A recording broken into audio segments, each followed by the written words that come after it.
రామారావు గారు ఆ రోజున చిన్న వేల కోట్ల బడ్జెట్ ఉన్నప్పుడే 35 రూపాయల పెన్షన్ పెట్టారు. పక్కా గృహమాలకు నాంది పలికారు.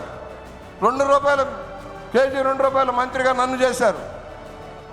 ఇలాంటి అనేక సంక్షేమ కార్యక్రమాలు అమలు చేసి రాష్ట్రాన్ని ముందుకు తీసుకెళ్ళొచ్చాను. రామారావు గారికి మనం ఘనంగా నివాళులర్పించుకుంటూనే ఇవాళ మన మీద క్లుప్తంగా బాధ్యత చెప్తా ఉన్నా. ఇంకా సంవత్సరం అయింది, ఇంకా ఏదో కావాలని ఆశపడటం సరైనది కాదు. కష్టాలు ఉన్నాయి, ఆర్థిక లోటుపాట్లు ఉన్నాయి. అన్నింటిని అధిగమించి పరిపాలన ముందుకు తీసుకెళ్తున్నారు. ఎన్నికల్లో మనం ఇచ్చిన వాగ్దానాలను అమలు చేస్తూ ఉన్నారు. దాన్ని కూడా అర్థం చేసుకోవాల్సిన పరిస్థితి ఉంది. ఎందుకంటే కనీసం నేను అనుకున్నది ఒక సీనియర్ మెంబర్గా 2-3 సంవత్సరాలకు తక్కువ పట్టదు. పరిపాలన గాడిలో పెట్టడానికి 2-3 సంవత్సరాల కంటే తక్కువ పట్టదు అనుకునేవాడిని. 1 సంవత్సరానికే లైన్లోకి తెచ్చారు. చెప్పినవన్నీ అమలు జరుగుతూ ఉన్నాయి.